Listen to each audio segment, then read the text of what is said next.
All right. Welcome to Car Free Conversations. I'm Saumitra. And I'm Domenico. Welcome. We are a podcast where we talk about the how to make the best of St. Pete without a car. And today we have Nicole Roberts as our guest. Nicole works at the Downtown St. Pete Partnership, and she runs the Car Free St. Pete Committee. Yes, thank you guys for having me on today. Welcome, Nicole. Well, first of all, I want to know about the Downtown Partnership. What do you find most exciting about working here in St. Pete with the St. Pete Downtown Partnership? So for anyone who's unfamiliar, the Downtown Partnership is a nonprofit that's really focused on the urban development of downtown St. Pete. And we're at a really exciting time to be in that work. Obviously, there's a lot of investment happening right down in downtown St. Pete. Lots of people are moving to the Tampa Bay area in general, but I think specifically our sunny St. Pete has attracted a lot of newcomers.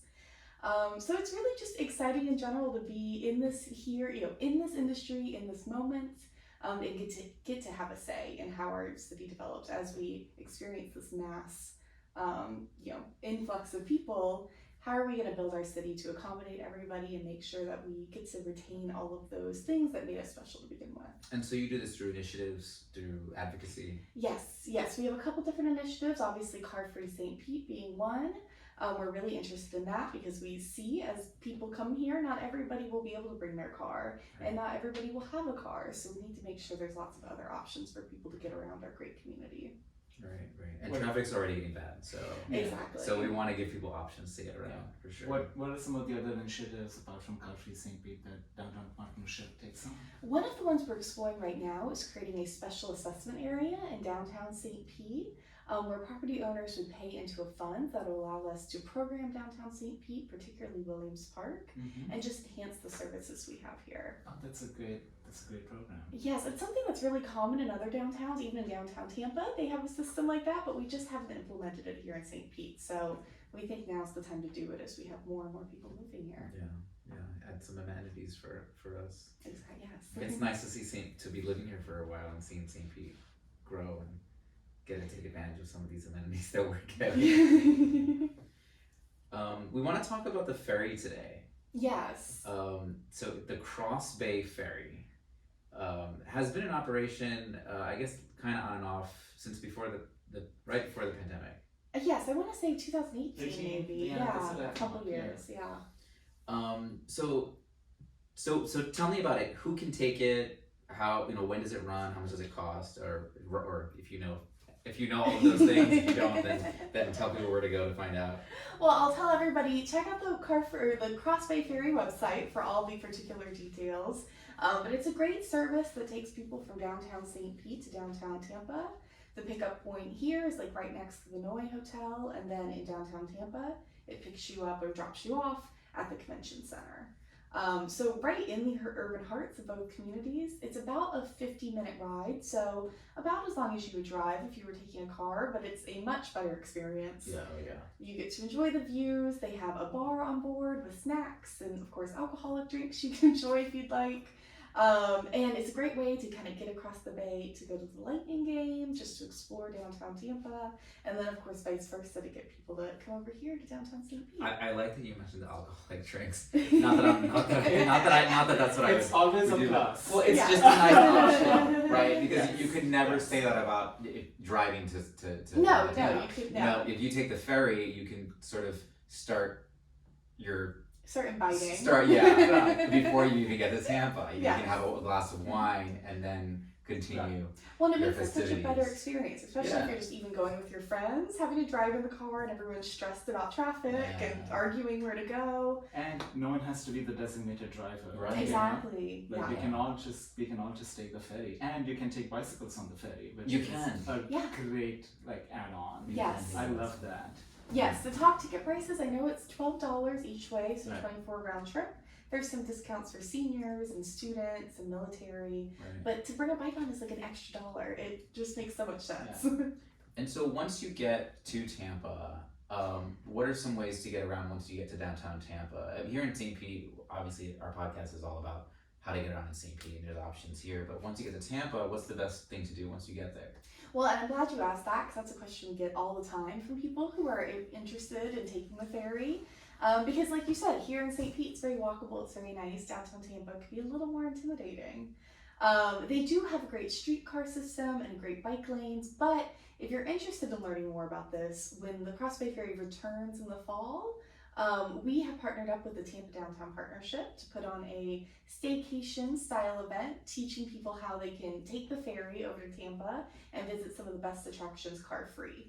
We'll have 2 different tour options. One will be a walking/streetcar tour, teaching you how you can just walk around and use the street tour to connect to Ybor and all the other attractions. And the other will be a bike tour that'll teach you all the safe bike lanes and roads you can go down where you don't have to navigate traffic too much and still get to all the most popular things in downtown Tampa. That sounds like a great idea. We'll make sure to mention that again when that happens. That's going to be in the fall, you said? That'll be in the fall. We'll definitely, more details to come, but if you're interested, you can definitely give me an email at carfreestpete@gmail.com, and I'll make sure you're on our list when we put out the tickets for that event. And people can, of course, follow on Facebook, yes. on Instagram. What's Instagram? On Twitter, it's Carfree St. Pete on all the accounts. That's easy. That's easy enough. Yes. Let's say you don't live very close to either downtown Tampa or downtown St. Pete. What are some of the options for you to take the ferry? I know something, I live in Crescent Heights, so I live close enough that I could actually bike and then get on the ferry, but if I didn't want to bike, or if I was with my parents who might not want to bike, I always go to the Sundial parking garage. That's somewhere that's very easy to park. You're just a couple blocks from the ferry stop. That's something we're actually very fortunate here in downtown St. Pete. We don't have a lot of street parking, but we have a lot of great parking garage parking. So that's a great option if you just want to get to downtown and then either hop on the ferry or even on the Sunrunner. That's a good question. Thank you. I'm always thinking about, if you're not, because we are all very fortunate that we live like closer to the downtown core, but I know people who live like near Tyrone or like who might live near Skyway, and like they're always like, oh, like how am I going to get to the ferry then to take it to Tampa? Right. So, Well, I think that is a good summary of the Cross-Bay Ferry. Again, like you said, you can online. They have more information. Cross-Bay. Yes. I don't know the URL. Do you? I think it's crossbayferry.com. Okay. I think it's ORG, right? Isn't it an org? They do have an app. I know. Yes, they do have an app. It's called City Experiences, I believe. It is. City Experiences. Experiences. And then on there, you'll see a button at the bottom called Ferries, and you Mhm. click on that, and you can find the Cross-Bay Ferry. Yeah. I believe you can buy tickets on the And app. you can buy too. tickets. Yeah. It's very convenient. You can buy tickets. You can see the schedule. So check out that app. It makes things easier. They do sell out sometimes. So They do. You Yes. have to make sure that you get your ticket. The app will actually tell you Yeah. how many tickets Right. are left. Yeah. So Oh, how that's many seats amazing. are I hadn't left. noticed that. And it also tells you how many bikes are already Oh, wow. booked. Yeah, I Oh. thought so. Oh, yeah. I don't know if I'm pretty sure because I've looked at that before. You can get tickets at the port or whatnot, You can. Yes. but The old-fashioned way if you want to. yeah, but the app makes it easier. So there have been times where I wanted to take it and they were all sold out for the rest of the day. So definitely check out. And that it's app. about to end. It ends at the end of May, the current season. So definitely get your tickets now if you Yeah. want to take it before. it I ends. really wish they would expand it so that it was all year round, because I feel like sometimes you fall out of the groove and you forget that you know what I mean. And when it picks up again, you have to get back into it. I know Hopefully they will. there are plans on the horizon to Okay. extend. I think they're going to extend the season a month every year until it's a year-round service. I believe they're also looking into getting funding for more ferries as well, That would be just good. to make it a little more frequent. That would be great. So yes, hopefully within the next few years. Are we there any can- plans to do a taxi service around just St. Pete? Take advantage of our waterways? I have not heard of one. I know downtown Tampa has that water taxi service. Right. Yeah. But I'm not aware of anybody who's talked about it in downtown St. Pete. Wasn't PST exploring like a committee to do like in the I think in like the to Gulf? McDill, right? Right. I think they wanted to do a Okay. ferry service to the McDill area, maybe Apollo Beach, Okay. but utilizing the Tampa downtown ferry stop and this ferry stop as Okay. well. Yeah. I want to. might not be 100% correct on that, but I think in the future we might be able to bring a friend from PCA. I mean, we're surrounded by water. Exactly. We have waterways we could use. You don't have to pave waterways. You know, they're already there. So it's a great resource. it's and I must well capitalize. right. We should. So I hope they do. Before we go, we have a special treat. We are going to now play. This is going to be Merritt Island Lightning Round with Nicole Roberts. So you're from Merritt Island. I am. And so we thought it would be fun to give you a pop quiz. Oh jeez. Merritt Island. And so you don't have a lot of time to answer these questions because it's a lightning round. It's a lightning round, and that's what lightning round means. So Saumitra and I are going to go back and forth asking you questions, and you're going to try and answer them as best you can. We're going to find out how well you know your hometown.